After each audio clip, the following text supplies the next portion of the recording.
ChatGPT? Oh là là, mais c'est quoi ça?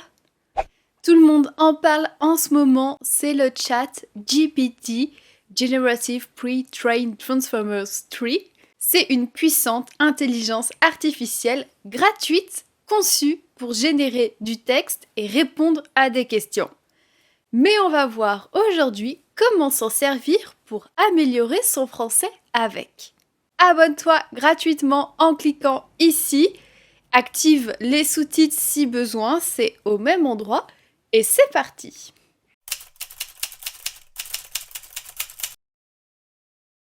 C'est quoi le chat GPT? Le chat GPT a été créé à base d'une intelligence artificielle. Il fonctionne sous forme d'un assistant virtuel conçu pour répondre à nos questions. Il comprend nos questions et peut nous donner des réponses précises et pertinentes. Il est également programmé pour être capable de communiquer de manière naturelle afin qu'on puisse interagir avec lui comme avec une personne réelle. Même si ce n'est pas son but premier, il peut être éventuellement utilisé pour aider à l'apprentissage du français de différentes manières et c'est ce qu'on va voir maintenant. Tu peux utiliser le chat GPT pour répondre à tes questions sur le français, grammaire, vocabulaire et même culture. Je trouve ces réponses assez précises, bien expliquées et avec des exemples. Alors par exemple, je vais lui demander comment utiliser l'imparfait en français. Alors le chat GPT me dit: l'imparfait est un temps du passé qui s'utilise pour décrire une action qui se déroulait ou se répétait de manière habituelle ou régulière dans le passé. Il exprime également un état ou une situation qui a été en cours à un moment donné du passé. C'est vrai, c'est correct. Ensuite, il me donne quelques exemples avec l'imparfait. Je regardais la télévision tous les soirs. Action répétée. Oui, c'est vrai, je dirais même que c'est plutôt ici une habitude. Mais c'est aussi une action répétée, ce qui est une habitude. Il faisait chaud hier, état. Nous habitions en ville à l'époque, situation. Après, il me donne des explications sur comment former l'imparfait et des verbes conjugués à l'imparfait en exemple. C'est pas mal. Les exemples sont bons, mais j'avoue que ça manque peut-être un peu de détails. Mais on peut toujours lui demander plus de détails, c'est l'avantage de ce chat. Alors, je vais lui demander pourquoi on utilise l'imparfait dans cette phrase. Je regardais la télévision tous les soirs. J'aimerais plus de détails. Alors, il me dit, vous utilisez l'imparfait dans cette phrase parce que vous parlez d'une action qui se déroulait de manière habituelle ou régulière dans le passé. L'imparfait est utilisé pour parler d'actions ou de situations qui étaient en cours dans le passé sans précision sur leur durée ou leur fin. Ok, c'est bien expliqué. Et en plus, après, il me donne plus d'exemples. C'est pas mal, franchement. Je vais quand même essayer de lui poser une autre question. Quelle est la différence entre le pronom en et y? Alors, il me dit, le pronom en est utilisé pour remplacer un objet indirect dans une phrase, tandis que le pronom y est utilisé pour remplacer un lieu ou une destination. C'est un peu vague comme réponse, c'est pas très précis. Alors après, voici quelques exemples d'utilisation de ces deux pronoms. Je vais mettre la pomme sur la table, je vais y mettre. Ici, le pronom y remplace sur la table. Alors cet exemple ne va pas, c'est un mauvais exemple. C'est pas du tout naturel de dire ça, on ne le dit pas en français. On dira plutôt je vais mettre la pomme dessus ou je vais la mettre dessus. Mais ici, on utilisera dessus et pas y. Alors, exemple suivant, j'ai acheté un livre à mon ami, je lui en ai acheté un. Ici, le pronom en remplace un livre. Alors, oui, le pronom en remplace livre et il faut bien penser à ajouter le un à la fin qui est la quantité. Alors ensuite, il me dit le pronom en peut également être utilisé pour exprimer une durée ou une quantité. Par exemple, j'ai passé 3 heures sur ce travail, j'y ai passé 3 heures. Ici, le pronom y remplace 3 heures. Alors oui, c'est le pronom y pour la durée, pas en, parce que juste au-dessus, il m'a dit le contraire. Ensuite, j'ai acheté 2 kilos de pommes, j'en ai acheté 2 kilos. Ici, le pronom en remplace 2 kilos. Ah bah non, le pronom en ici remplace pomme.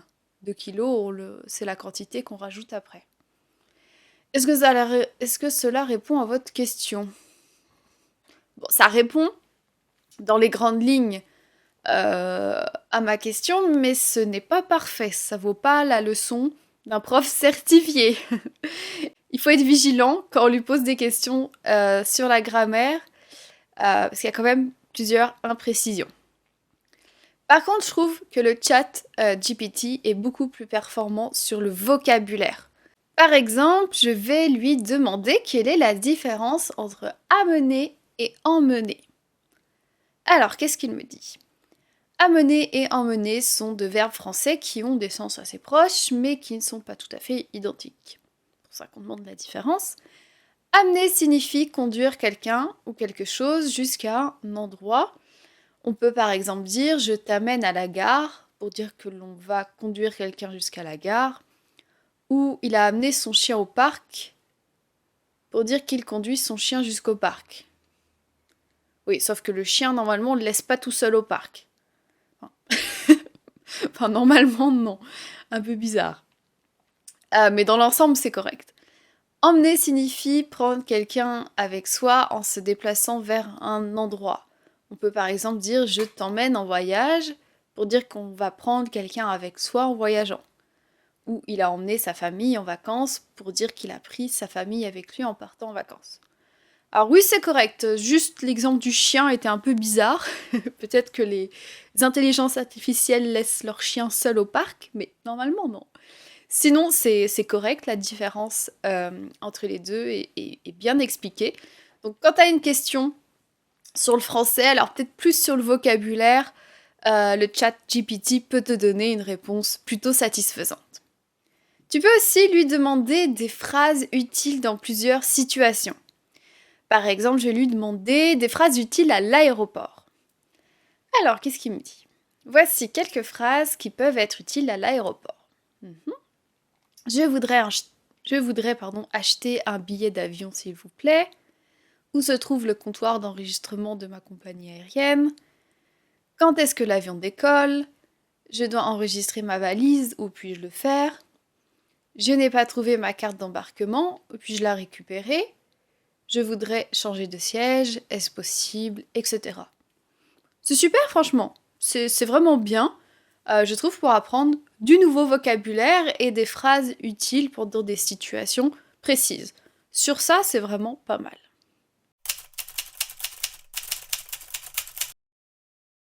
Alors, le chat GPT peut aussi t'aider à corriger tes phrases en français. Si tu écris un texte en français ou un email, tu peux lui demander de corriger tes erreurs. Alors, je vais écrire une phrase avec une erreur dedans. Voyons ce qu'il va me dire. Alors, je vais lui écrire « Si j'aurais acheté cette maison, je vivrais à Marseille. » Alors, voici comment votre phrase devrait être corrigée. Si j'avais acheté cette maison, je vivrais à Marseille. Alors, le chat GPT a bien corrigé ma phrase. Je dois bien dire « si j'avais » et pas « si j'aurais ». Par contre, l'explication est pas bonne du tout. Elle est incompréhensible et pas du tout correcte. Je comprends pas pourquoi il en est venu à cette explication qui n'a pas de sens. Alors il me dit « Le temps verbal utilisé dans cette phrase est le conditionnel passé qui exprime une action qui aurait pu avoir lieu dans un passé mais qui se n'est pas réellement produite. Le verbe avoir conjugué au conditionnel passé est aurait et non pas aurait, mais c'est pas ce que j'ai mis avant. De plus, le verbe vivre doit être conjugué à la deuxième personne du singulier au subjonctif présent, ce qui donne vivre. Ça n'a pas du tout de sens, je ne dois pas utiliser le subjonctif ici. Mais comme j'ai dit, c'est performant, mais pas parfait. De toute façon, le chat est encore en en phase d'amélioration. Il est en phase test ici, donc c'est pour ça que ce n'est pas parfait.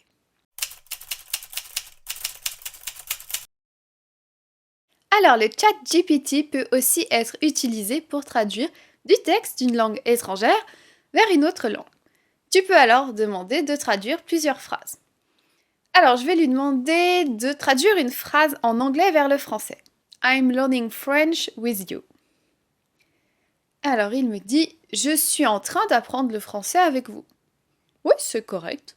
On pourrait aussi dire « J'apprends le français avec vous » ou « toi » en fonction du contexte. On peut aussi faire l'inverse. On peut demander au chat GPT de traduire une phrase du français vers l'espagnol. Alors, je vais lui demander comment dire en espagnol « Je suis en train d'apprendre le français avec vous ».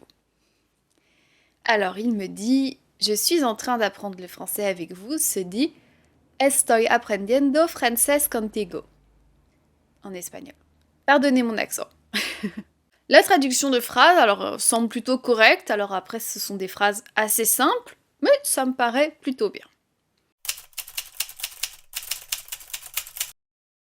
Alors, on peut aussi pratiquer son français avec le chat GPT. Comme j'ai dit, ce n'est pas son but premier, mais on peut essayer. Alors, je lui ai demandé en anglais. Can we have a conversation in French to practice? You ask me one question, I answer, and you ask one other question after. You can correct me only if my sentence is wrong. Alors, GPT m'a dit « Bien sûr, je vais commencer. Quel est ton livre préféré ?» Je lui réponds « Mon livre préféré est Le Monde de Sophie. C'est un livre qui parle de philosophie. J'aime très bien ce livre. » Alors, j'ai fait exprès de faire une faute. J'aime très bien, ce n'est pas correct. On dira j'aime beaucoup ce livre. Mais GPT ne m'a pas corrigé. Alors ensuite, le chat m'a dit très bien, as-tu lu d'autres livres de Justin Gardner?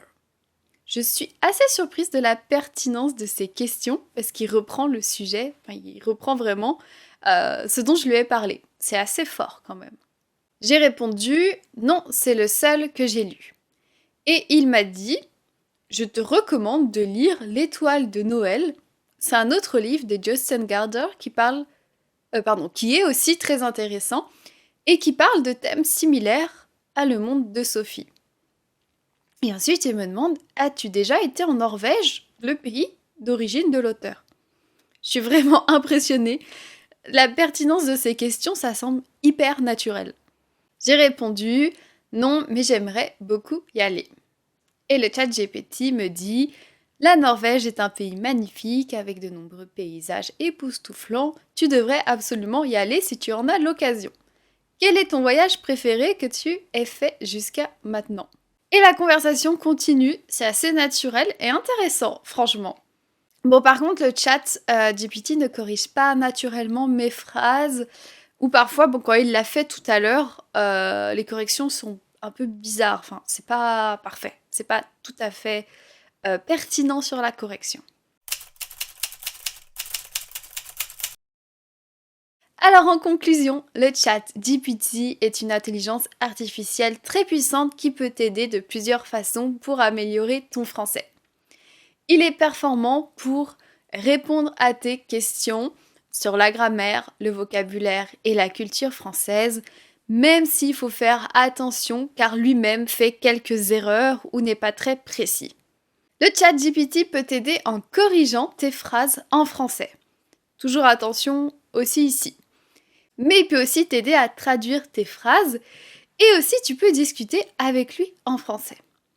Cependant, il est important de noter, j'en ai déjà parlé, que GPT est un système encore en développement qui n'a pas été conçu spécifiquement pour l'apprentissage des langues étrangères.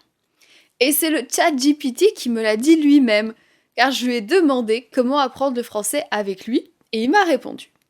Il est important de noter que le chat GPT-3 peut vous aider à apprendre le français, mais il ne remplacera pas un professeur ou un programme d'apprentissage structuré.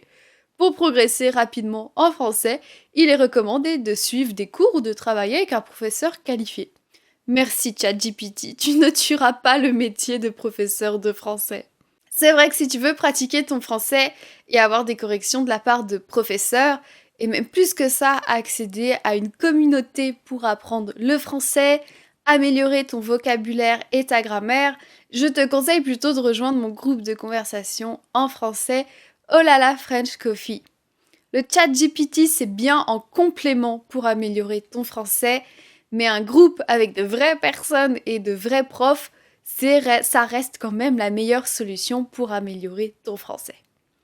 Tu peux trouver le lien en description de mon groupe de conversation Oh là là French Coffee si tu veux apprendre le français avec des vraies personnes et pas des robots. Dis-moi en commentaire si tu as déjà utilisé le chat GPT et qu'est-ce que tu penses de ce nouvel outil. Mets un j'aime si cette vidéo t'a été utile, abonne-toi gratuitement avant de partir si ce n'est pas encore fait, et je te dis à bientôt pour de nouvelles aventures en français bien sûr.